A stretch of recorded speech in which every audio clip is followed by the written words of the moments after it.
Hello and welcome to the video. This is my annual roundup for radio control technology. I call them kit picks, and I do about this time every year actually. There's lots of stuff that I'm lucky that I get my hands on as a YouTube content creator that gets sent to me for review, for comment, and some things really impress me, some things I really like, some things leave me a little bit cold. I'm very careful with the technology that I get in here because not all of it really floats my boat, but most of the stuff that you're going to see in videos that I make is decent stuff. Why? Well, because I'm really picky in the first place. I don't want to spend my time making videos on something that's ultimately not very good. And despite everyone always doing that game changer thumbnail, very few things genuinely are game changers in the hobby. So it's useful for me to collect everything into one place. So if somebody asks me, what radios do I recommend? What planes do I recommend? What quads do I recommend? What gadgetry do I recommend? It's all in one place.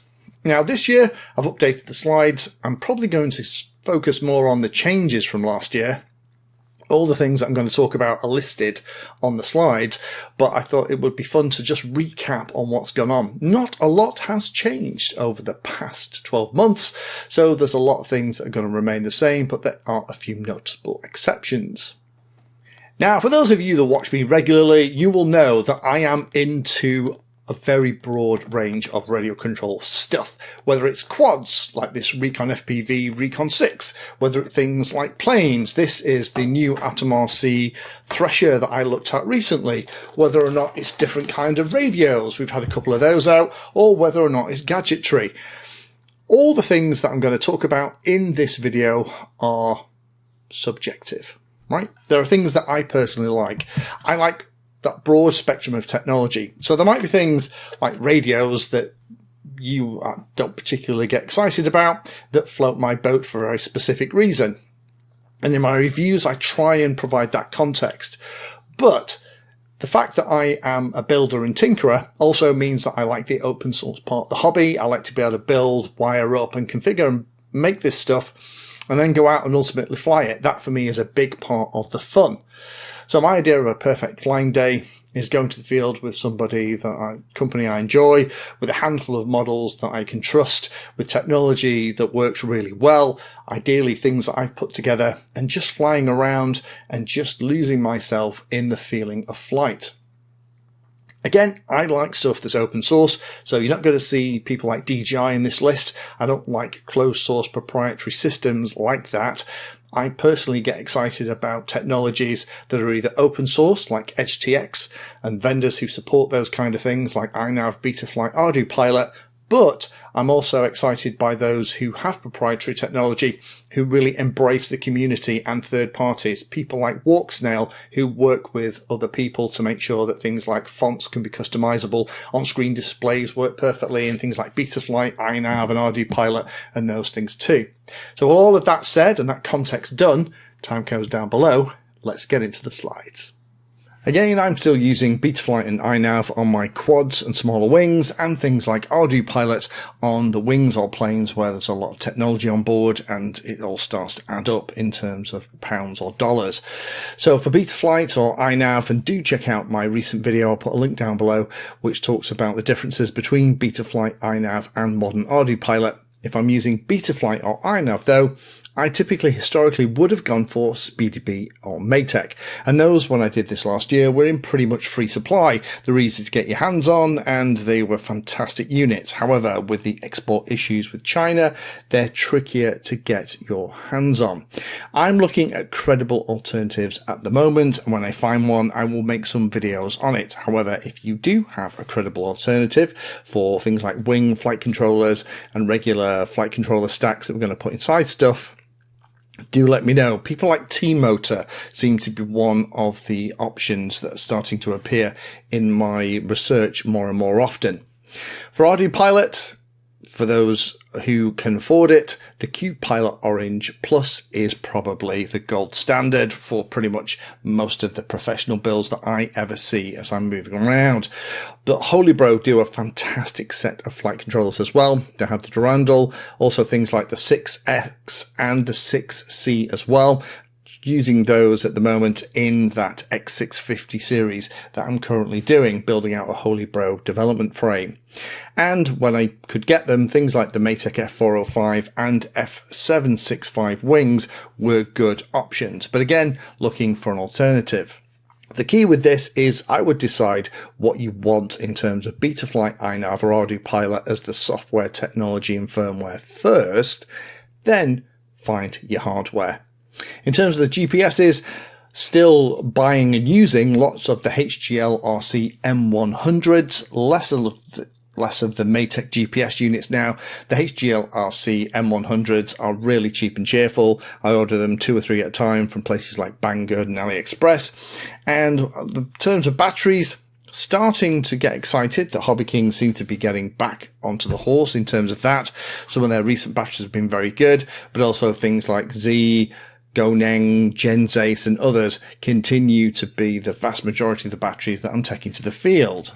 In terms of radio controllers, everyone has their own particular favourites about this kind of stuff. We haven't had a lot of brand new controllers. There's been Beta FPV's Light Radio 4 came out in the last 12 months. The big news, of course, was that Radio Master released their new Mark III version of the TX16S, which is a beautiful radio. Big, heavy, but it can do pretty much everything. These days, it's got to be Edge TX in terms of the operating system for the open source part of the hobby, and it's got to be Express LRS. I don't think that anyone would argue that that has become the default for pretty much everything, including bind and fly models. Common hardware choices, the vast majority of these are going to be Radio Master now. The GX12 is that smaller radio that I actually really love. It's a great form factor. It has a good enough screen for you to set your bits and pieces up. It'll run things like basic Lua scripts. You have the TX16S Mark III. Things like the TX15 are very good, but also the Boxer and Zorro are great too. Not a lot has changed here in terms of the digital FPV goggles. I still, for my own private personal flying, love and trust the Walksnail HD system. However, HD Zero are continuing to invest and build out that as a brand to become a family of products, and DJI HD systems, all of them, the different ones, we have quite a few available now. Not all of them work together, sadly, but they have really become one of the gold standards for how that stuff is done. However, there are lots of new projects really gathering momentum, things like Open IPC based systems, Edge T3, and many more, things like the ArtLink and other systems as well. My concern about the other RANs outside of the top 3 is how viable they are in the long term, because you need a certain market size in order to sustain the development. Do not believe the hype. No one of these systems is perfect. In terms of chargers, well, for me, nothing has really changed from last year. I like the Genzace stuff. My iMars Dual is behind me. You'll have seen that in lots and lots of videos. Things like the Toolkit Q6AC has replaced my SkyRC Q200. That's the big 4-port charger that I use when I'm doing lots of batteries at the same time. I also like ISDT stuff, but they haven't brought anything out that's really caught my eye in the last 12 months. In terms of the radio control tools, nothing has changed again. Having good quality tools on your bench when you're making or repairing stuff will make the difference between a really frustrating couple of hours and a nice easy 15 minutes to get whatever it is back where you need it to be in the shape it's supposed to be. Things that I would call out on this, I would really like things like the ViFly Short Saver. They're really, really handy. Decent soldering iron is really good. A desoldering tool is good. But also, if you're getting into Express LRS, the only extra thing on here would be to get yourself one of these UART tools from Radio Master. They're actually really useful for loads of different things, but this thing has saved quite a few Express LRS receivers that I've been struggling to flash over Wi-Fi.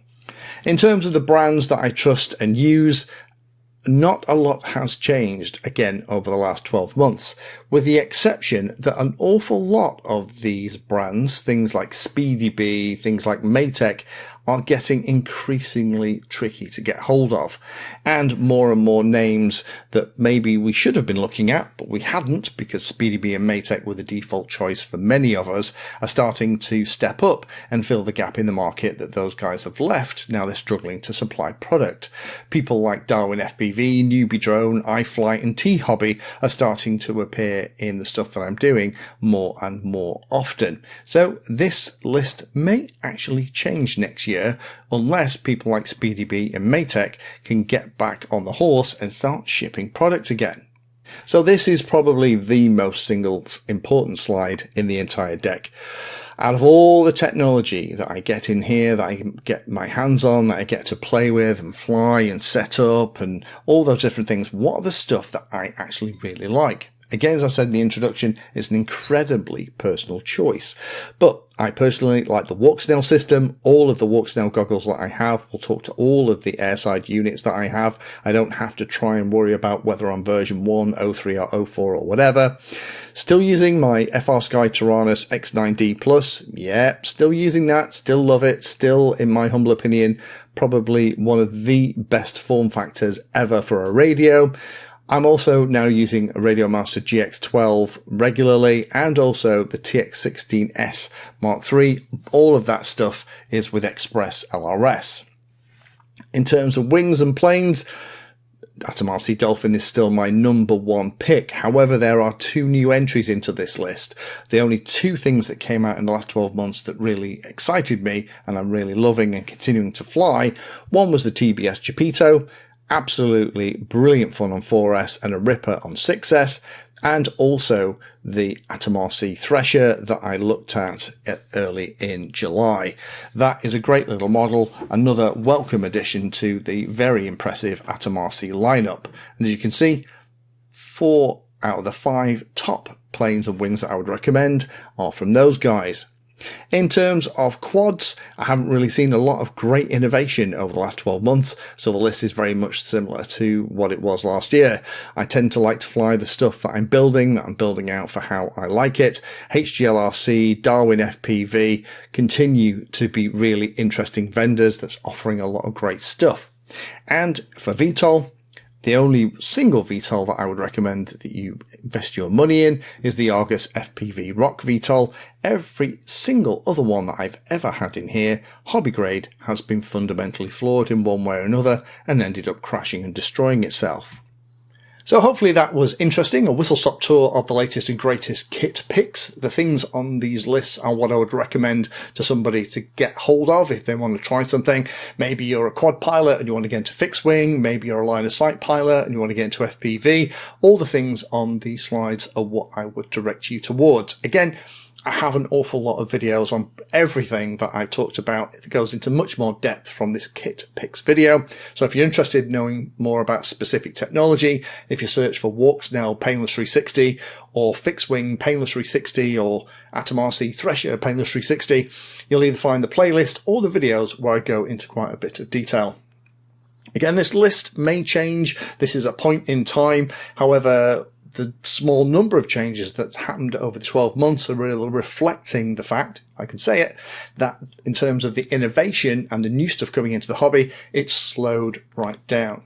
And that means that if you're getting into radio control flying and you're having fun, things like the radio, things like your charger, things like some of the tools and some of the models that you're going to get your hands on, FPV technology, you need to treat as kind of investments in the hobby. Buy cheap, buy twice. Really works here.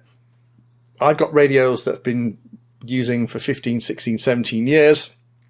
Some chargers almost as old as that as well. If you get good quality gear, it will last you a very long time. And last point with this, although most of us have lost their local hobby shop, I lost my own one here recently in the last 12 months, which I'm heartbroken about. Do try wherever you can support your local hobby shops when you're buying stuff and helps keep them in business. There's no substitute for being able to walk into a shop with the component that you're looking for, hand it over to the guy or gal behind the desk, and for them to go and root around and find the exact replacement. It saves a lot of guesswork getting shipped over from China. So thank you again for watching the video. Thank you for being a regular viewer. As usual, like and subscribe if you are into this content. Stay tuned, there's more videos to come, and who knows what's going to be on this list when I do it in August 2027. Thank you for watching my video. Check out the playlist, and adding Pedantry 360 to your search terms will help you find my content. If you haven't done so already, please hit the like and subscribe button. It helps a lot. You can support the time I spend here answering questions and helping others by using the links in the video description.